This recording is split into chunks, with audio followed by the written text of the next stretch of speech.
Jayananda Prabhu was a little bit older than the other devotees in San Francisco. Jayananda was not your regular temple devotee. He was driving a cab. He was having a job. He was actually the only source of income in San Francisco. Everyone else was sort of out there in clouds, that were nourished by substances, and then they had joined. And so having a job was not the most common thing. But Jayananda somehow or other had a job. He also was qualified. He was an engineer, but he didn't work like an engineer because he said that he didn't like that kind of arrogance or pride. He was rather taking a more humble position and just simply driving a cab. Jayananda became the temple president in the San Francisco temple, and he was in that way caring for the devotees. It wasn't like today. Today we are an established society with established policies and established procedures. It was much more informal. It was very much a family, and Jayananda, because he was older, he was almost the father of the whole situation. And it was like that. If it wasn't that there was a central storeroom with clothes for the brahmacharis, and you'd ask a temple commander. No, it was just Jayananda would see, oh, you need a sweater. And he would just buy it, he would bring it. He would really care for his family and really in a fatherly mood.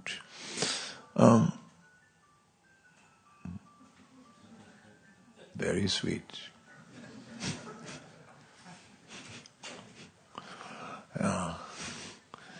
So Jayananda was particularly known for his kindness and his love.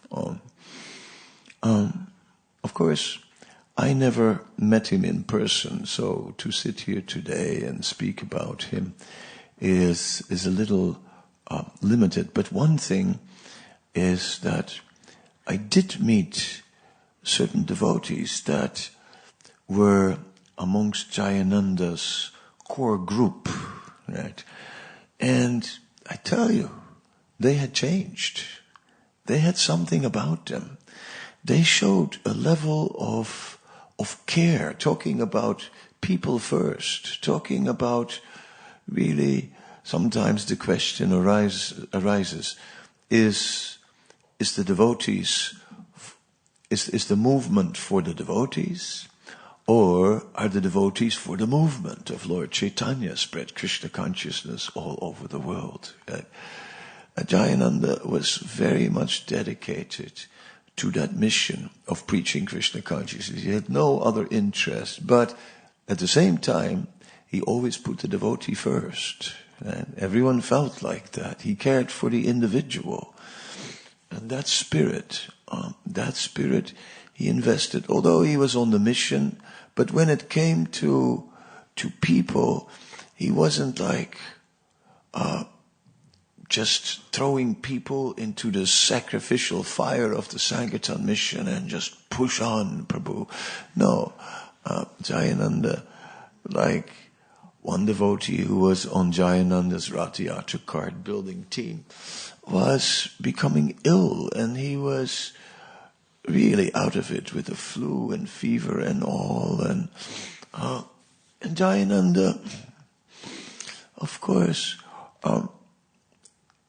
was wanting him back on the team. He was building a cart. He was having a deadline. It was But he went to him very sweet and he said, "Oh, how are you now? Are you getting a little better? We really miss your association." He never said, "Look, when are you coming back? We're building a cart here and, and you're just here resting, which is like, rotting in your bed, it's like total Maya, which definitely was very much the spirit of the day. We're looking at an ISKCON which was so focused on the transcendental. Everything was much more, more tight in a way, right? Devotees, you're only supposed to speak about Krishna and nothing else. Like nowadays, how are you and so on. No, you couldn't ask that question, how are you? That question is Maya. You couldn't go for a walk, just a walk. Are you doing any service? I'm going for a walk. What are you going somewhere for devotional service or what? Just walking. Huh? We understand the context of the time, right?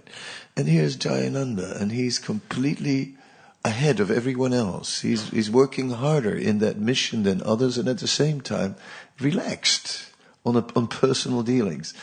Nothing like that sort of like, but it's cold, the water. Just jump under, it's purifying. No, Jayananda brought in a totally different mood. He brought in a mood of personal care, a mood of caring for people first. So I saw that in one of Jayananda's followers who was like the inspiration in Vrindavan for many devotees. And one day there was a table full of drinks and someone walked into it and all the drinks, and this is India where it's very hot, like 47, right? So drinks are something you want, drinks. And all the drinks were on the table and this devotee walks just in the table and all the drinks fall on the ground, right? Now, if that would happen, what would we say? An idiot. I could think of a few other words to add on after that. You have any eyes or what? Anyone would be inclined to speak that way. And this devotee, in the mood of Jayananda, really carrying that mood, said, "Are you all right? Did you hurt yourself?" He never spoke about the drinks, right? Never. And I was looking, look at all the drinks. But no, it's like, did you hurt yourself? So this mood of caring so much for the people was not a strategy. It was his nature. He was really seeing like that because he was non-envious. To be non-envious is really the foundation of saintlyhood. If Jayananda is described as the first saint, he was one of those devotees who just worked very hard, who was very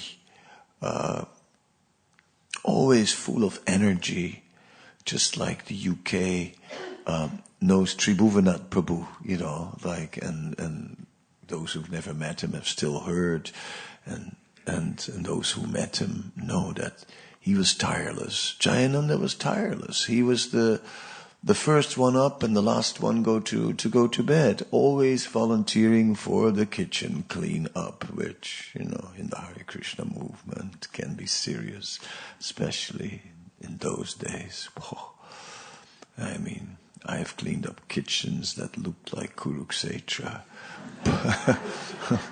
Pakora better on the ceiling, everywhere. We had a kitchen. I don't know why. The sink where he used to wash the pots was on one side of the kitchen, and there was no drain. So there was a plastic drum under it, and when it was full, we had to carry it to the other side of the kitchen and empty it out. Things like that were totally normal in the Hare Krishna movement in those days. Yeah. So Jayananda just responded to all of that by being very simple, very humble. Meanwhile, buying devotees clothes and taking care of their needs. He could not in any way take care of himself. He didn't like to. He would go to the Salvation Army and buy some clothes there. A $1 pants or 50 cents shirt or something like that. And so one day the devotee said, Jayananda, please spend some money and buy something decent. You're the president now. You can't really walk around in these floppy pants, So Jayananda's like, no, please, Jayananda, do it. So Jayananda went to the shop. Okay, got some pants, this, that, and then he tried them on in the change room. And when he had them on, then he looked at the labels and said, my God, so much money, so much of Krishna's money I cannot spend. So he put the old baggy pants over the new ones, and sure enough, got arrested by the shop detective. And yes, court moved quite fast, so shortly after, a few weeks after, he had to appear in court. And then he explained the whole thing. He said, he didn't have a lawyer, he just spoke directly to the judge and said, Your Honor, I am a monk, and we have no money. And, I'm somehow or other, we are working hard, trying to keep our church going, and then, normally I wear clothes from the Salvation Army, but they wanted me to get these pants, and then, I just couldn't spend the money. I just couldn't spend the money of the church, Your Honor. I just couldn't do it. And then the shop detective was there in the court to testify. And the shop detective got so moved, he said, Your Honor, I'll pay for those pants. And he just got off in this way.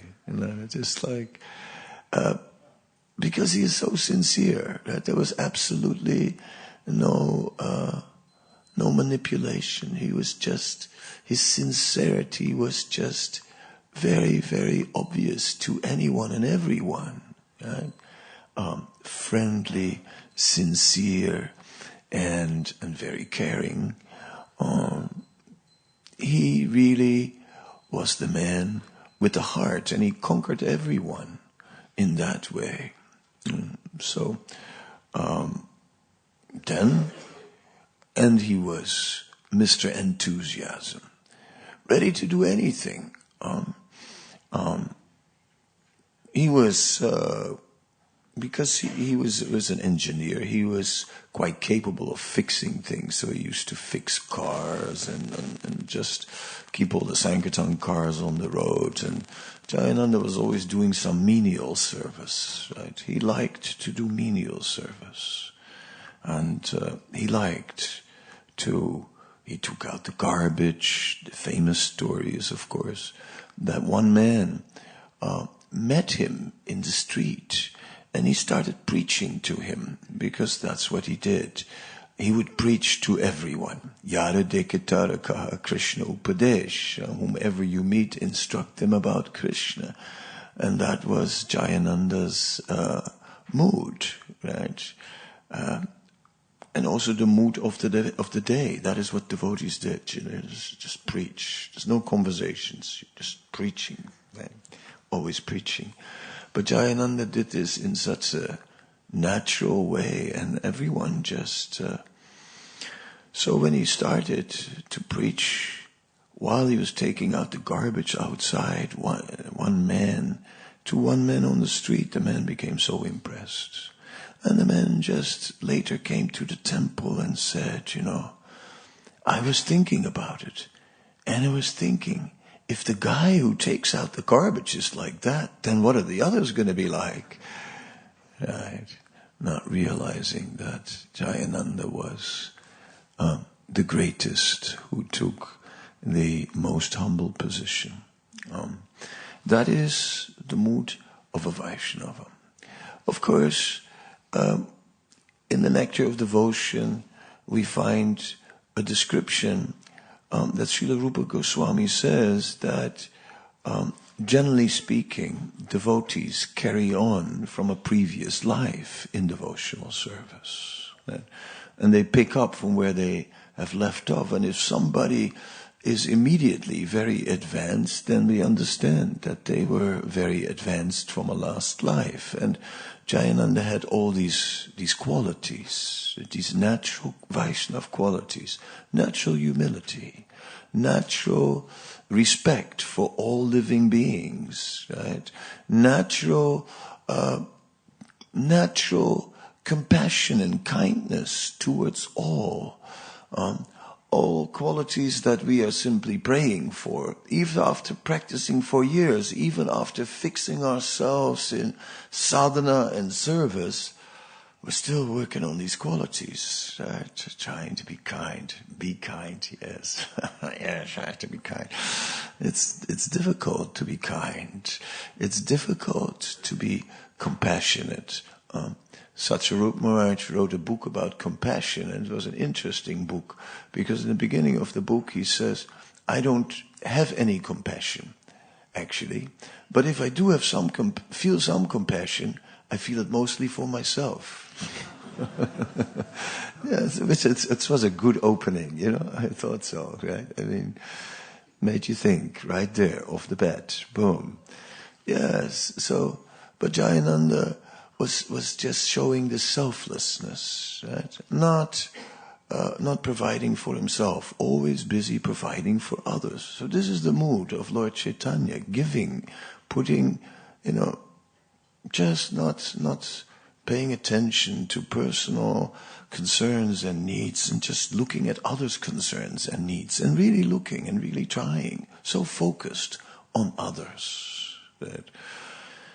That was, of course. So he was doing all kinds of services. Jayananda had what you call a big physique, right? I mean, well, big guy, big arms, big hands, right? And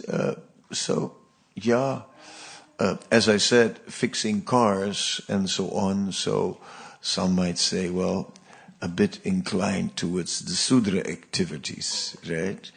But he didn't just do that. He could also just be preoccupied by going out and selling incense, right?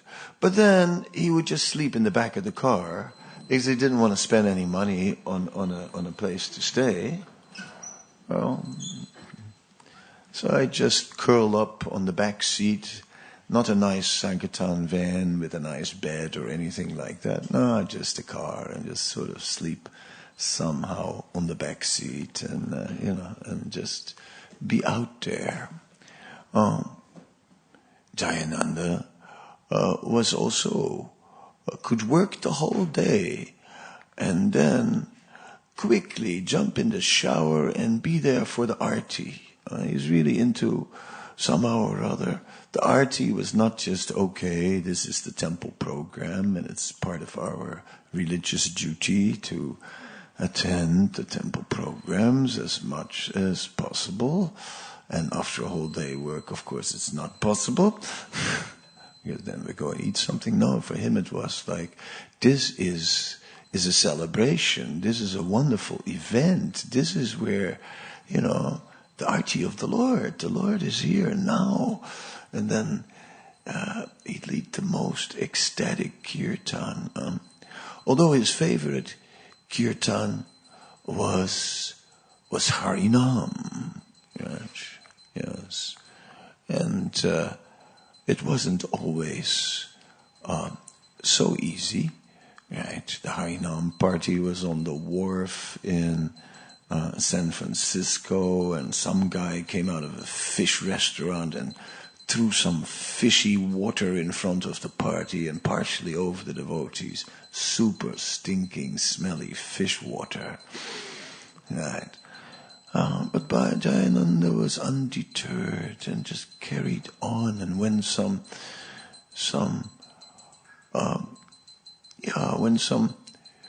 sometimes aggressive people would come, right, he just knew how to calm them down. One time they were working on the Rath cart, and some big guy, some real big aggressive character, started to throw garbage over the wall. The old asuras that used to defile the yagyas of the sages, something like that. And didn't know what to do. Jayananda was just resting. But when he woke up, then Jayananda went out of the gate and faced this person. He just walked straight up to him. Right? But not in an aggressive mood. Not from, okay, let's have this one out. What do you want? I'll call you bluff. No, nothing like that. Okay, are you all right? Kind of mood. What can we do for you? And the guy just calmed down. He just his mood totally changed, and he just left. He just went away. And that was Jayananda. Wherever he went, Johnny Ananda was his nickname. He would go into the market and beg, he would go for Rath Yatra, he would beg everything. He did a Rath Yatra without getting any money from anybody, right? It wasn't like, okay, we do a collection and, donate for Jagannath Rath Yatra, be generous, otherwise, what can we do? We have to build a new cart. Here's the thermometer and give a little bit more. We're already on 60%. And, tonight, a little fundraising dinner. No, all these techniques were not employed. He would just go and meet people. He would go to Louis the Banana King and just, preach to him, and that he had to give a truck of bananas. And Louis gave a truck of bananas to Johnny Ananda, right? Yeah.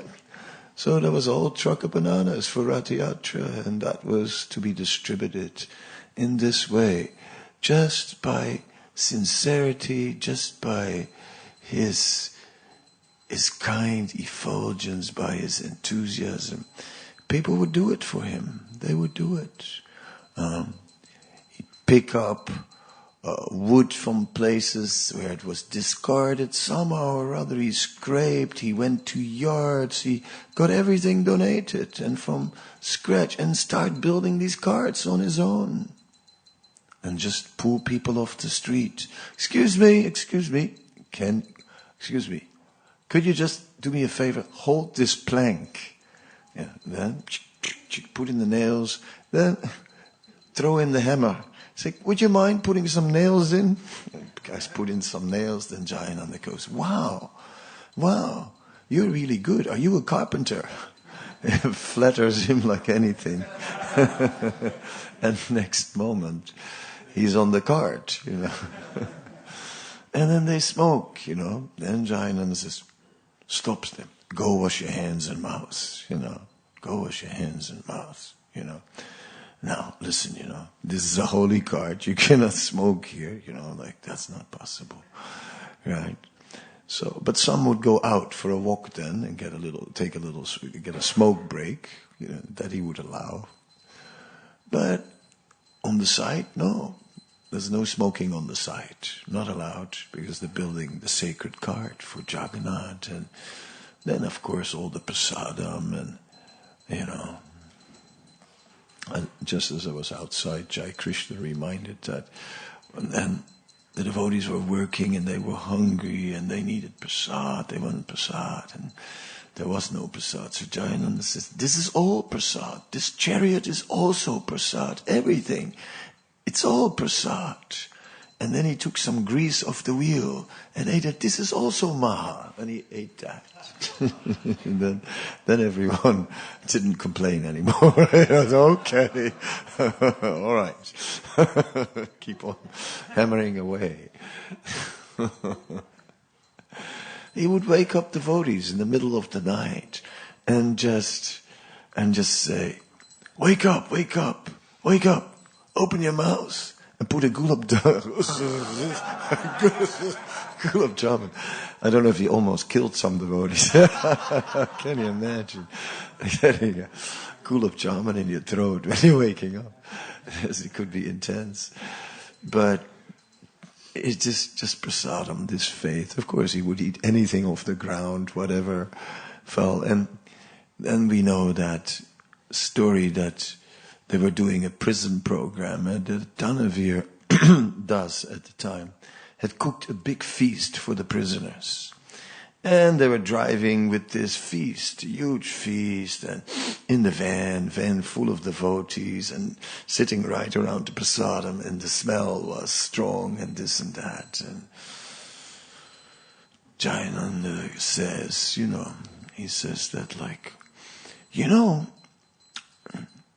we should make sure that the prasadam is all right, that there's enough salt, sugar, not too little, not too much, and so on. We should taste it just to make sure that the quality is okay. Well, okay. They were tasting, and then they tasted more, and Jayananda was encouraging the devotees, and he's encouraging the devotees to eat it all. And Dhanavir, who had cooked it all, is sitting there, but, he's cooked this whole feast for the prisoners, and the devotees, just encouraged by Jayananda, are devouring the whole thing, and in the end, nothing left, nothing, they ate it all. So, Dhanavir is sitting there like, steaming, but a little bit afraid to speak out fully openly. Anyway, then they reached the prison, and as they come to the gates, the guards stopped them and said, okay, yes, and said, we are doing a program, and they showed a letter, you have permissions. Then the guard asked, you have any food? Says, it's forbidden. It's forbidden to bring any food. Do you have any food? He said, no, we don't have any. Very transcendental, right? Very transcendental. So, the story of Jayananda, of his activity, is very nice because he was so much just an ISKCON devotee, just your ISKCON devotee, enthusiastic about serving, ISKCON service, enthusiastic about preaching, cleaning, cooking, prasadam, such a normal devotee, but so dedicated in these normal things. He read Prabhupada's books. He had a Bhagavad Gita, which he gave to Krita Karma, who was close to him and who was the devotee in Vrindavan. And this Bhagavad Gita, he underlined it, right? It was one of those underlined Bhagavad Gitas. It was totally underlined. Krita Karma used to read that Gita, and I was, sort of his assistant. So I saw that Gita many, many times, Jayananda's Gita, and it just showed that he was very serious about studying. He wasn't just not reading the books. He was seriously reading the books and trying to understand what was there. And he was obviously not a slow. He was an engineer. It takes something to get that degree. And Jayananda was very fixed about chanting. Jayananda could would just sit down and start chanting, and in one go, chant 32 rounds. Right? He could do that. In 1976, in 1976 was a special year in New York City, because it was the time that of Prabhupada's glory days in New York. There was the 55th Street property, which is 5 minutes from Central Park. You can't have a better location than that building. It was really, really a great location. So close to 5 minutes from the Trump Tower, right, actually. So it was a glorious area, and it was Prabhupada's victory days in New York. And then they went for a Ratha Yatra in New York on 5th Avenue. Now, the city, traffic said, no way, we're not allowing any new parades on 5th Avenue. There's no question, right? And then Toshan Krishna, another early San Francisco devotee from 1967, he is very smart. So he went and he got the permit for Ratha Yatra. And Prabhupada said, how did you get the permit? He said, I just told him that there would be 3 hand-pulled carts. Right? Sounding like a small thing, It's only 3 hand-pulled carts. Okay, that's not really a parade. You can have that. Then Jayananda built the carts, right? He built the 3 hand-pulled carts, and he built serious carts, right? Big carts. And but somehow or other, Kesava Bharati saw that Jayananda was in pain one day. He was alone, and Jayananda was alone, and no one saw him. And Kesava Bharati just walked in on him and saw he was cringing in pain. And it turned out, then, Jayananda, what's going on? What's going on? Then Jayananda said, okay, I'll show you, but don't tell anybody. Then he showed his armpit, and the lymph nodes were all swollen. There was a bunch of grapes there. And it was in excruciating pain, leukemia. But Jayananda made Kesava Bharati swear not to tell anyone. And then he just, somehow or other went on, and they finished the carts. And then during the parade, somehow or other, nowadays we have a steering wheel under the cart and a driver sitting under the cart, and that's become the standard design. But in Jayananda's design, there was a rudder at the front, like he was walking in front of the chariot, holding that rudder. And as he was holding the rudder and steering the chariot, he was dancing and he was in ecstasy, going down 5th Avenue. And it was such a victory march, and Prabhupada was so pleased. Here was Ratha Yatra on 5th Avenue, right? The most prestigious road, that gets the attention of the whole world. And Ratha Yatra was there. And Ratha Yatra is still there on 5th, and never left 5th Avenue, and is still there.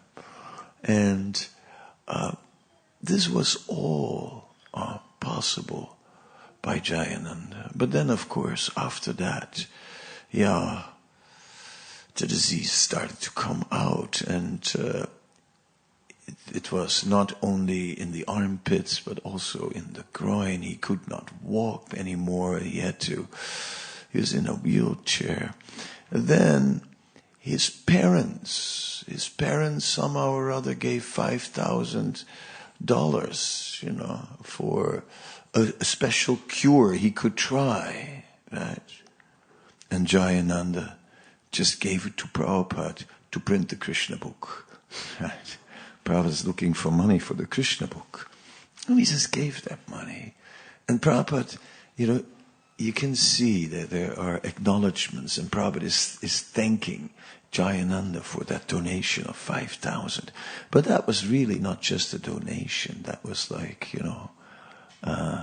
Yeah, he gave away his possible cure and just gave it all to Prabhupada. He was in the hospital and he didn't want to sleep in the hospital bed. So he's sleeping on the floor. He put a blanket on the floor and a pillow on the floor, and on the bed he put a picture of Prabhupada. And in this way he was worshipping Prabhupada. And he was just, of course, Jayananda left this world on May 1st, 1977. Jayananda he was like Haridas Thakur. He wanted to leave. He wanted to leave before Prabhupada, as Haridas wanted to leave before Lord Chaitanya's disappearance. He didn't want to see that. Jayananda had that mood, He said, no, he said he wanted to go before Prabhupada. And he did. So Jayananda left. Prabhupada was not personally present, but Prabhupada got the news of Jayananda's departure. A letter was written because that's what the communication was. So Prabhupada wrote a letter back on these blue aerograms. And Prabhupada wrote a letter. And in that letter, Prabhupada wrote that Jayananda was such a wonderful devotee. He did so much service. He was so dedicated. But if Jayananda still had any material desire, then he would have attained the heavenly planets and stayed there for a lengthy period of time and then continue his service in this movement. Then the devotees wrote back to Srila Prabhupada that Jayananda left his body and that there was kirtan during that time. And then Srila Prabhupada wrote back that, if there was kirtan, then surely he went back to Godhead. Now, why Prabhupada wrote in that way? Prabhupada was always the Acharya. Prabhupada was always the teacher. He was always teaching the devotees. Whether Jayananda was not qualified to go back to Godhead and that it was the mercy of the holy name that carried, or whether Jayananda was very qualified to go back to Godhead. To us, it appears that he was very qualified to go back to Godhead because he was non-envious. He had fully dedicated himself to devotional service. He had tirelessly served and inspired the devotees and the preaching, and that in itself is sufficient to conquer Krishna and to go back to Godhead. But to teach the devotees, Srila Prabhupada still wrote like this, that we should not take things cheaply, and that we should understand how much we depend on mercy. And so Jayananda's glories are fully recognized. One time Jayananda had been working hard and he was sitting in a class that Srila Prabhupada gave, and he was sitting at the back and he fell asleep. So one of the devotees wanted to wake him up, and Prabhupada said, "No, let him sleep. He works very hard." So Prabhupada had so much appreciation for Jayananda. Prabhupada was deeply moved by Jayananda. Jayananda purchased Srila Prabhupada's deep love and appreciation. And this is what it means to be a disciple. To be a disciple is not a cheap thing. It's not just a thing of getting a recognition, getting a name, and you're in, you know. It's not just, well, my guru doesn't enter my messages, or it's not just, what am I getting? No. Disciple is, what am I giving? And disciple is, somehow or other, give everything. Give everything that we can in pleasing the spiritual master. So much so that the heart of the spiritual master melts. And that is what Jayananda managed to do. He managed to melt the heart of Srila Prabhupada, and therefore he was Prabhupada's most dear disciple. And Prabhupada instructed that his picture should be placed on the Ratha Yatra card, that it should always be there. And Prabhupada also instructed that his name should be added onto the Panjika, the Vaishnav calendar. So what we're doing today is directly ordered by Srila Prabhupada. The fact that we are observing the disappearance day of Jayananda is not just like, well, it's a nice thing to do. It's something, you know, he's an inspiring personality. Let's do a program dedicated to Jayananda. You know, there's so many amazing devotees, and let's today do Jayananda, and tomorrow we do someone else. No, Prabhupada personally instructed that his name should be there on the Vaishnav calendar. So the day before Nrsimha Chaturdasi, we can just mentally note it and mark it. That day is the disappearance day of Jayananda Prabhu, and we are just by commemorating Jayananda's life. Yes, I could have done better in my homework, I confess. I had a busy week and I couldn't manage any homework. So I'm just relying on memory today. I'm sorry, I should have brought you more. I forgot some story. There was something about some boy from American Indian origin, Beaver, and this or that, and something happened with Beaver, and I tried, what happened with Beaver? It's breaking my head on it. It was a good story, the Beaver story, but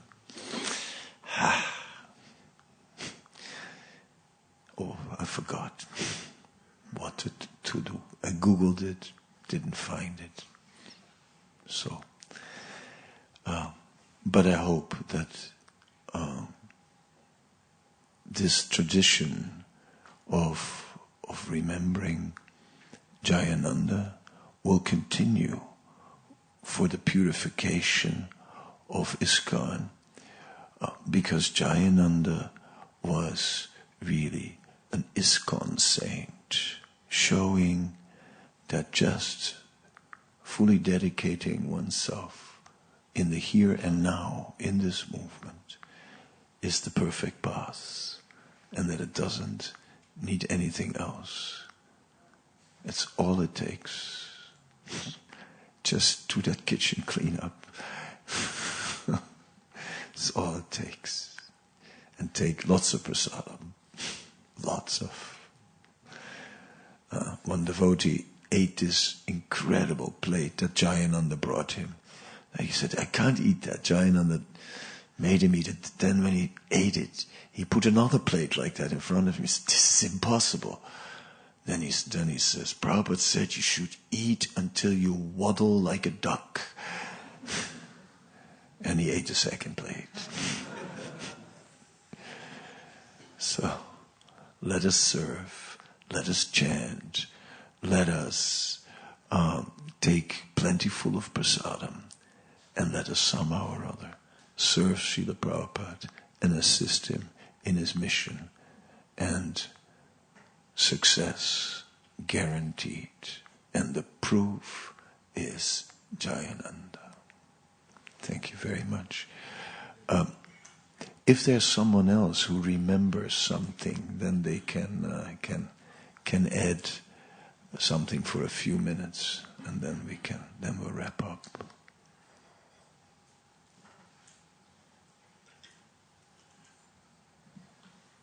Anybody remembers a story?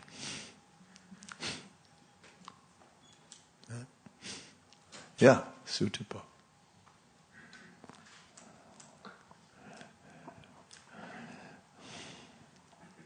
Thank you, Maharaj. I was just remembering how you were saying that Jayananda Prabhu, he wasn't just a hard worker, but he had his Gita and he was philosophical. And there's this one story where they were making the Rath Yatra carts, and then he had this hacksaw, and he was just like, just going through the wood, giving all his elbow grease, and then somehow or other the hacksaw slipped and it just cut his whole hand. And it was just like bleeding, and all the devotees came around and they gathered around him, and everyone was clamoring for like a plaster and a bandage, and he just told everyone, stop, get the Gita. Everyone was like, no, your hand. He said, get the Gita. And then he went to the 14th chapter and he started reciting verses about the mode of passion. And he started giving a whole class while his hand was like bleeding on the mode of passion. So it's just very transcendental, very amazing. Very transcendental. Yeah, interesting. Okay. Yes, please.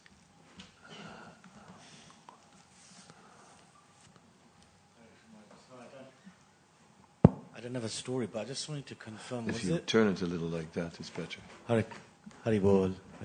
I don't have a story, but I just want to confirm. Was it Jayananda Prabhu who, there was a young man, and he got him to nail things into the cart, and he said he just picked him up off the street, and then he said to him, that's really good. He just like, can I just borrow you for a minute? And said that, okay, nail this here. And then he thought, okay, he's done that, did a favor, and then he's going to go on his way. He said, actually, since you're here, can you nail this as well? And he said, okay. And then he did that nail, and then he said, okay, actually, you know what, just hang on a minute. And then basically got him to basically just stay there and do service for hours, and then he obviously... he joined the party, that devotee, that person. He became a devotee. The way I heard the story is Jayananda just basically told him, can you hold this plank? He said, would you mind just putting some nails here? Threw him the hammer, he put some nails, then he says, wow, are you a carpenter? And then guy says, no, I'm not. He said, well, you're really good, you mind, giving me a hand here? And he flatters him more, and yeah, he made the guy feel so good that he just joined in and became part of the team. Maharaj, was that person, was he the one who became Jai Patak Maharaj? That I have never heard, no. That you have to ask Jai Patak Maharaj.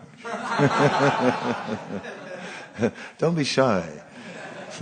Jai Patak Maharaj likes it when you ask him such questions. He loves that, actually. He really loves that. Yeah. So please ask him. Yeah. These are the sort of questions that make him bring him alive. Yeah. Okay. So I thank you very much. Srila Jayananda Prabhu Thakur Ki Jai. Srila Jayananda Tirubhav Mahamahotsav Ki Jai. Ananta Koti Vaishnava Vrinda Ki Jai.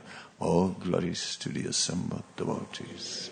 All glories to Sri Guru Sri Gauranga. Glories to Srila Prabhupada.